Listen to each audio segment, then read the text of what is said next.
experiencing some technical difficulties. So, why would Sanada side with one side and his brother side with the other? Well, if Tokugawa wins, his brother, siding with Tokugawa, can save and adopt Sanada's kids. And if Sanada wins, he'll do the same for his brother. Either way, their clan will survive. One of the brothers will have to die, but the family will live on no matter what. And as it turns out, one of them obviously will die, and the other one will adopt the other one's family, and continue their clan. So anyways, this guy's considered the greatest samurai in all the world. I don't have to tell you if you're the second best at Call of Duty, if you're the second best at Fortnite, if you're second best at basketball, if you're second best at anything, which is what Honda is. An old friend of Tokugawa's, but originally thought Tokugawa was wrong to start this war. Honda wants to be number one. He wants to be the best. So Honda sides with Tokugawa as a way of challenging the number one. If he fights in the same team, he'll never get to prove that he's the GOAT. But if he fights with Tokugawa and he's able to take on Sanada, he'll prove he's the best. Tokugawa was very smart about keeping this guy away from him, just in case he would lose, because he needs him. He's an important general, and he loses motivation to fight for him, but all the same. So, back to talking about Tokugawa. So Tokugawa starts up his war. Originally, he was locked in a castle of Hideyoshi. Bro, you're so rude. You're supposed to be my guest.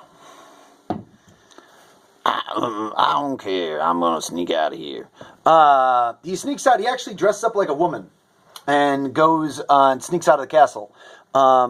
He was unofficially being guarded. Once he does, he's able to link up with his army and start his war. On the way there, his son's army, it chases Sanada. Sanada attacks him real quick with a very small force, like 5,000 troops on like 40,000, then runs off to his castle. Tokugawa's son is dumb enough to chase. When that happens, he gets stuck in this battle over the castle, which eventually he's going to be able to take, but it's going to hold him up long enough. Sanada knows what he's doing. Sanada knows it'll hold him up long enough that he won't be there for the big battle between Tokugawa and Hideyoshi. So Sanada is not at the big battle. The biggest civil war battle the world's ever seen, Sekigahara. Just a massive, massive force knights there. Either way,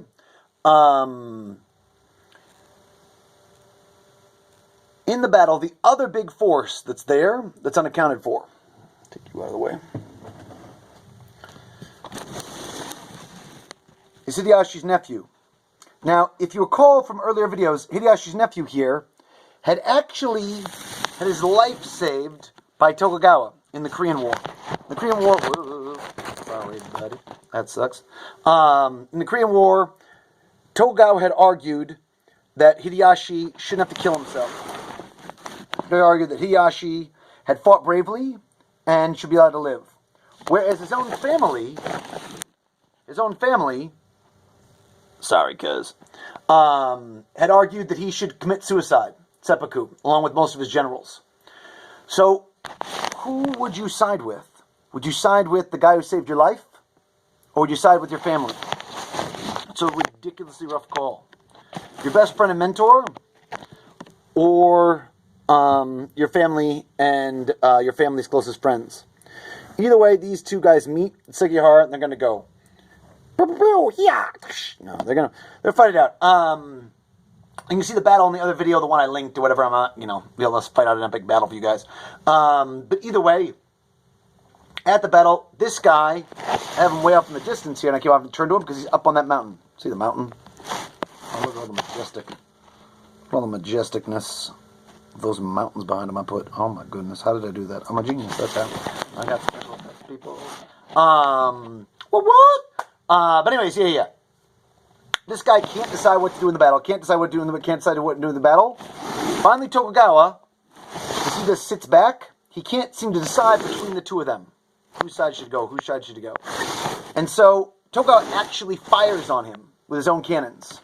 Now that's a risky maneuver, but Tokugawa is losing the battle because his son took off.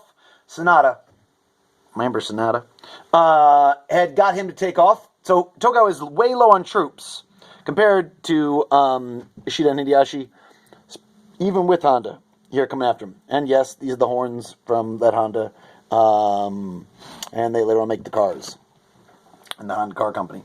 But either way, although it's this guy's grandson's helmet that is used, with more straight horns. But either way, he's going to lose if things continue.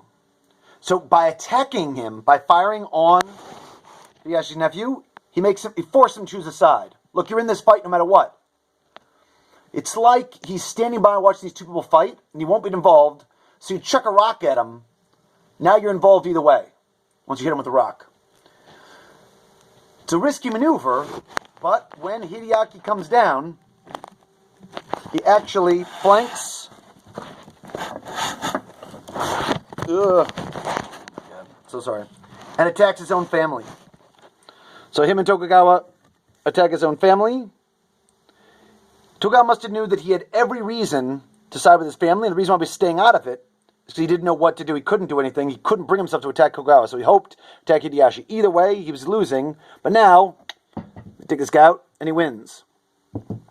Hideyoshi, led by Ishida, specifically in the clan, Ishida is buried up to his neck, and they take bamboo saws and bamboo splinters really easily, and they saw off his neck. They bury him up to his neck, and they saw off his neck, and everyone in the village gets one swipe.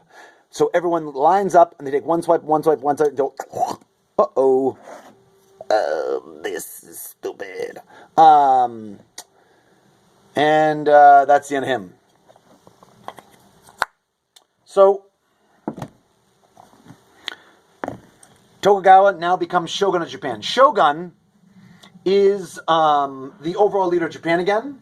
He makes a few different rules. One, he sets up duels as a standard for how they settle disputes. There'll be no more of these giant civil wars.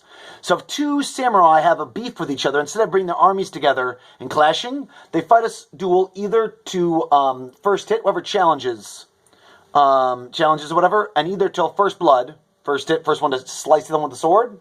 Sometimes people died, but usually first blood, nobody died. Or to the death. There's only two options. So if you were determined to settle a dispute, you could just do it. You know what I mean? The reality is you had a way of venting and fighting out. One way or another, it ended.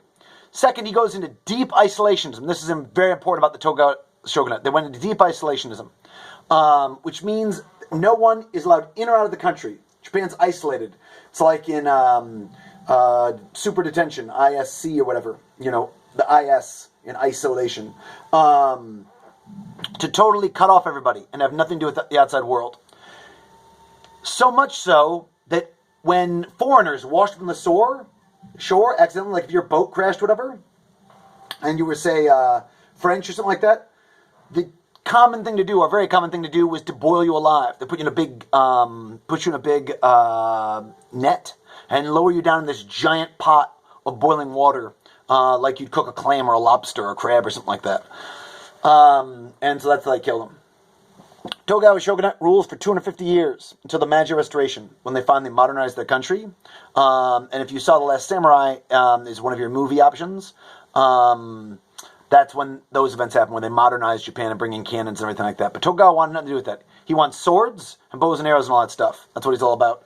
And sword duels.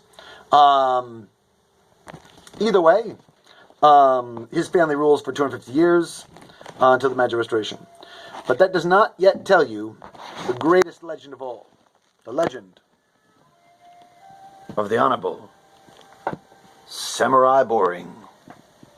Oh, so majestic. Look at me there with my sword. Oh my goodness. How am I going to get more majestic than that?